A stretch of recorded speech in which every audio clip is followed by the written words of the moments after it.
جبکہ سرکار والا صاحب نے کہا ہے کہ جب تم اپنے کسی بھی معاملے کے اندر کوئی ڈس آنیسٹی کرتے ہو، اپنے کسی معاملے کے اندر کوئی غیر مذہبی چیز کو ایڈ کر، جیسے رشوت ہے، جھوٹ بولنا ہے، اور باقی بدکاریاں جو معاشرے کے اندر ہیں، میں نام نہیں لیتا، سب کو پتہ ہی ہے کہ کیا کیا بدکاریاں آ رہی ہیں. اب وہ چیزیں جہاں جہاں پہ وہ ایڈ ہو رہی ہیں تو ہو کیا رہا ہے کہ وہ اس کو بیلنس کرنے کے لیے ایمان کا تھوڑا سا حصہ بیچ میں ڈال رہے ہیں. ایمان ہے سچ بولنا، ایمان ہے نیک رستے پہ چلنا، ایمان ہے حلال رزق کمانا، ایمان ہے اللہ پر، اللہ کے فرشتوں پر، اللہ کے نبی پر، اور آخرت پر، اور اس کی کتاب پر، اور آفٹر لائف پر. یہ سارے ایمان کے درجے ہیں. اب یہ سارے درجے آپ آہستہ آہستہ اپنی زندگی میں سے مائنس کرتے جا رہے ہیں. جب آپ کسی بھی چیز کو اڈاپٹ کرتے ہیں، غلط چیز کو، تو آپ نے اپنے ایمان کا ایک ٹکڑا بیچ میں ڈال دیا، ادھر سے نکالا اور آپ نے وہ بیلنس کر لیا، ادھر حرام کے اندر وہ چیز ڈال لی بیلنس کرنے کے لیے، غلط کاری کرنے کے لیے، جھوٹ بولنے کے لیے، چیٹ کرنے کے لیے. تو آپ کا پتہ چلے گا کہ at the end of the time آپ نے تو سارا ایمان توڑ کے پیچھے تو بچا ہی کچھ نہیں آپ کے پاس. یہ ایک فیتھ بچوں کو دینا کہ آفٹر لائف ہے، آپ کا یہاں کا جو ٹائم ہے ایک اسپین ہے یہ کہ یہ 60 سال 70 سال 80 سال کی آپ کی لائف ہے. اس لائف کے بعد آپ نے جانا ہے، اور جانے کے بعد وہاں پہ حساب کتاب ہونا ہے. اور اللہ میاں نے یہ آگ بھی بنا کے رکھی ہوئی ہے، اور اللہ میاں نے جنت بھی بنا کے رکھی ہے. اور جو اللہ کے قریب لوگ ہوں گے، نیکوکار ہوں گے، ان کو اللہ تعالیٰ جنت میں انٹرٹین کرے گا. اور وہ ایسی لائف ہوگی جو کبھی ختم نہیں ہوگی. ہم لوگ یہ پڑھتے تو آ رہے ہیں. اب اس کا فیتھ بچوں میں کون ٹرانسفر کرے گا؟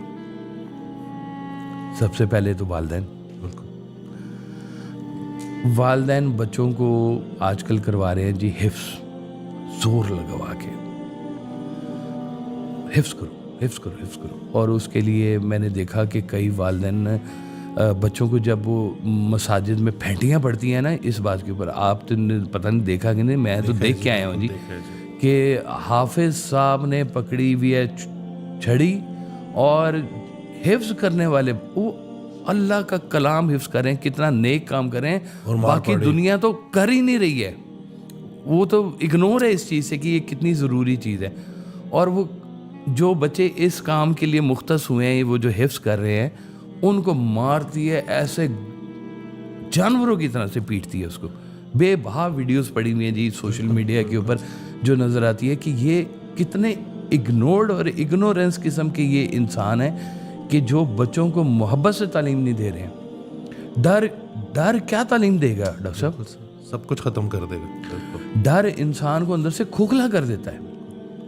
اچھا، اتنا سا ڈر ضروری ہے. وہ ڈر کیا ہوتا ہے کہ آپ کے والدین کا چہرہ، آپ کے استاد کا چہرہ، آپ کے مینٹور گرو کا چہرہ، یہ ہیں چہرے آپ کے آس پاس. اللہ کا چہرہ ہمیں نہیں پتا، وہ اس نے سرکار دو عالم صلی اللہ علیہ وسلم کے چہرے سے سب لوگ آشنا نہیں ہوتے ہیں. محبت سے ضرور ہو سکتے ہیں، چہرے سے سب نہیں آشنا ہو سکتے. پھر جن لوگوں کا یہ اس حوالے سے اولیاء اللہ آئے ہیں، اور ان کے چہرے بھی تصاویر ہمارے پاس سب کی نہیں ہے موجود، وہ چہرے بھی. اب یہ ہیں آپ کے قریب کے چہرے. یہ چہرے آپ کے اندر صرف اتنا سا ڈر پیدا کرتے ہیں کہ ابو کو پتہ چلا یا بابا کو پتہ چلا تو ان کو برا لگے گا. اتنا سا ہی کافی ہے. ہاں، ریلیکس رکھیں بچوں کو، لیکن اتنا سا ایک تھوڑا سا یہ جو ڈر ہے نا، اللہ کا ڈر کیا ہے مومن کے لیے؟ مومن کے لیے تو بے بہا بشارتیں ہیں قرآن کے اندر، ڈھیروں ڈھیر بشارتیں ہیں، خوشخبریاں ہیں مومن کے لیے. لیکن مومن پھر ڈرتا ہے بالکل اللہ سے. اور وہ ایک دفعہ نے کسی نے سوال پوچھا بڑا خوبصورت بھائی صاحب سے کہ جی اللہ سے ڈرنا چاہیے یا اللہ سے محبت کرنی چاہیے؟ کیونکہ یہ دونوں کام تو اکٹھے نہیں ہو سکتے کہ اللہ سے ڈرو بھی اور اللہ سے محبت بھی کرو. تو آپ نے کہا یہ وہ ڈرنا نہیں ہے کہ جو کافروں کو ڈرایا گیا کہ ہم تمہیں جہنم میں ڈال دیں گے اور یہ کر دیں گے وہ کر دیں. آپ لوگ تو کلمہ گو لوگ ہو. آپ کا ڈرنا یہ ڈرنا ہے کہ محبوب ناراض نہ ہو جائے کہیں سے, یہ ڈرنا ہے آپ کا. یہ وہ والا ڈر نہیں ہے, سزا والا ڈر نہیں ہے, یہ محبت کا ڈر ہے. والدین کا ڈر بھی محبت کا ڈر ہوتا ہے, کیونکہ والدین ڈسون تھوڑی کر دیتے ہیں اولاد کی غلطیوں کے اوپر. اس کو سمجھائیں گے, اس کو بٹھائیں گے, اس کے پوائنٹ. اچھا یہ بھی ایک آپ کو مزیدار بات بتا دوں کہ جب بھی آپ نے بچوں سے بات کرنی ہے نا, اپنے لیول بھی نہیں بات کرنی, ان کے لیول پہ جا کے بات کرنی ہے. جب آپ یہ والا رستہ ہی نہیں کھول رہے ہیں تو پھر آپ ان تک کمیونیکیٹ کیسے کریں گے؟ جو والدین اپنی ہی اس کی پھوپھا کہنا چاہیے ہے, اس کے بیچ میں لگے ہوتے ہیں نا کہ ہم والدین خبردار تمہاری جرت کیسی ہوئی یہ بات کرنے کی ہم سے, تم ہوتے کون ہو؟ اول تو آج کل پیرنٹس کے پاس ٹائم ہی کوئی نہیں.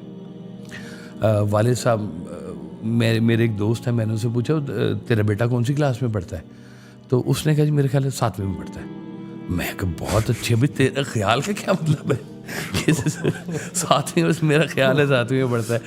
کہتے جی بات سنیں, میں صبح اٹھتا ہوں بچے اسکول گئے ہوتے ہیں, میں واپس آتا ہوں بچے سوئے ہوتے ہیں, کتوں پتہ چلے؟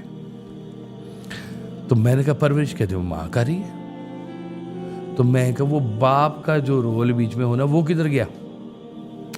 تمہاری اپنے بچوں سے دوستی کی کیسے ہوگی پھر یہ؟ تو یہ اگر آپ بچوں کو, یہ وربلی خالی بات نہیں ہے, ایک پورا سسٹم ہے جس کے اوپر والدین خود کھڑے ہوں گے تو بچوں کو دیں گے نا. والدین کے پاس فیتھ خود نہیں ہے, اولاد کو کیسے دیں گے؟ جو ایک چیز اپنے پاس ہے نہیں وہ دوسرے کو کیسے دیں گے؟ کو مانگ لے فقیر آ کے کہ اللہ کے نام پہ کچھ دو, وہ جیب میں پیسے ہوں گے تو دو گے نا, نہیں ہوں گے تو کہاں سے دو گے؟ تمہارے اپنے پاس فیتھ کی کمی ہوئی پڑی ہوئی ہے تو تم اولاد کے اندر فیتھ کیسے ٹرانسفر کرو گے؟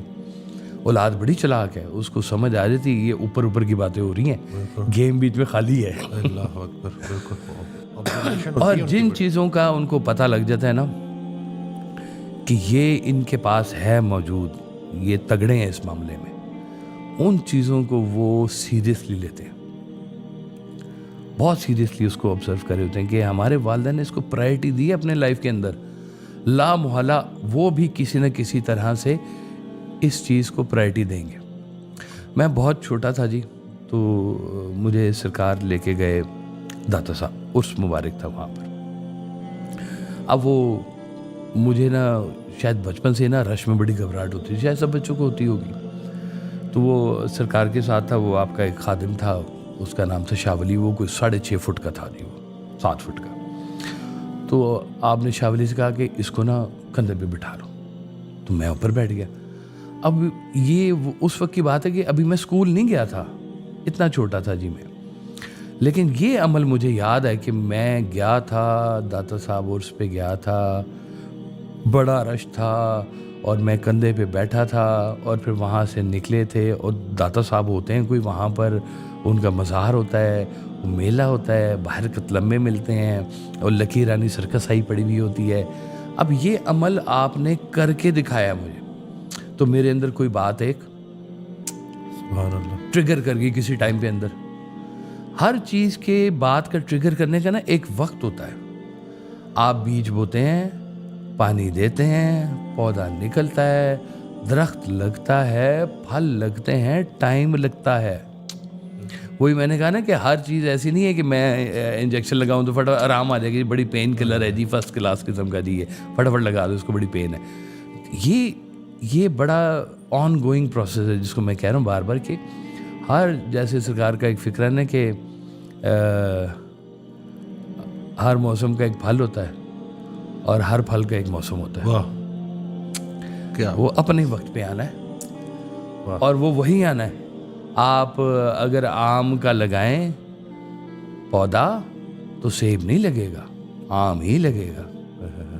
اب آم کی حقیقت بچوں کو سمجھانی کہ بھائی دیکھو یہ اس کا بیج ہوتا ہے, یہ درخت ہوتا ہے, پھر یہ آم ہے, اس کا گودا ہے, پھر یہ اس کے اندر گٹھلی ہے, گٹھلی کے اندر ایک مغز ہے. یہ ساری چیزیں کھول کے جب تک سمجھائیں گے نہیں تب تک ان کو بات سمجھ کیسے آئے گی. اب یہ ہر چیز کے پیچھے آپ کا اپنا ایک فیتھ کھڑا ہوا ہے. جو یہ پہلا سٹیپ ہے والدین کہ یہاں پر والدین اپنا فیتھ انجیکٹ کر سکتے ہیں آہستہ آہستہ، دکھا کے، کر کے. اب میں اگر فرض کیا جی سگریٹ پیتا ہوں تو میں اپنے بچوں کو سگریٹ پیتے ہوئے کہوں کہ بچوں سگریٹ پینا بہت بری بات ہے، اور انہوں نے کہا بجی کی گل کر رہے ہے نا جی.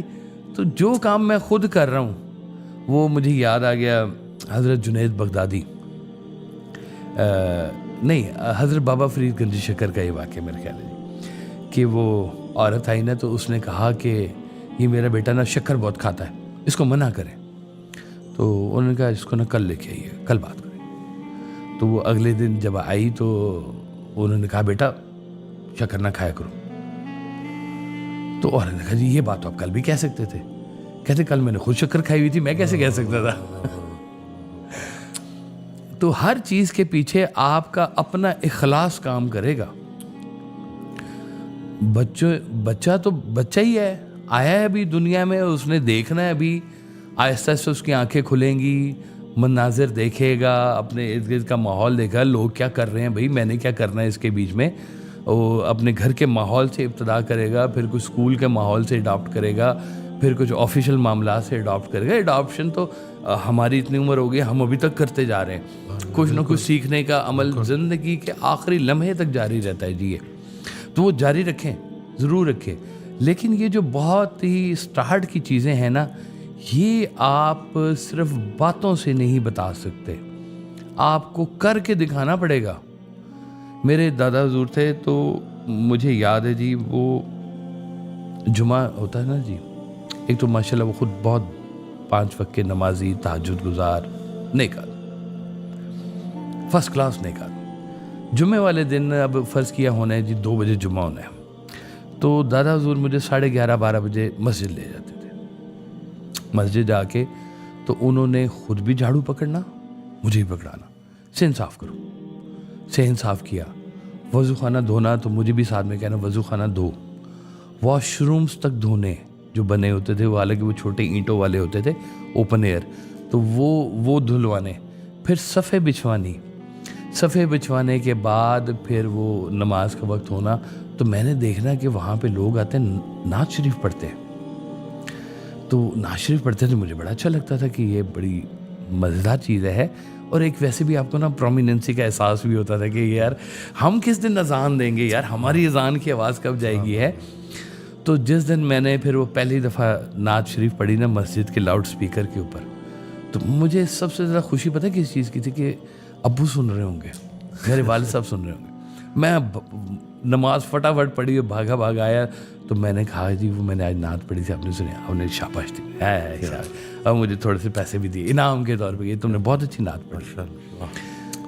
تو نیک کاموں کے اوپر بچوں کی انکریجمنٹ کرنا، ان کو نیکی کا ماحول دینا. ہم لوگ شاید بہت ساری چیزوں سے اس لیے بھی بچ رہے ہیں کہ ہمیں پتہ ہے کہ ہمارے والد کا نام کس کیٹیگری کا ہے. سبحان اللہ. کسی نے اس کیٹیگری کے علاوہ والا کوئی کام دیکھ لیا نا تو وہ ہم خراب ہوں گے. اپنے والدین کے بارے میں اچھی خبریں پیدا کرتے رہا کرو. ہائے یہی تو آپ کا ان کے لیے صلہ ہے جی اصل میں.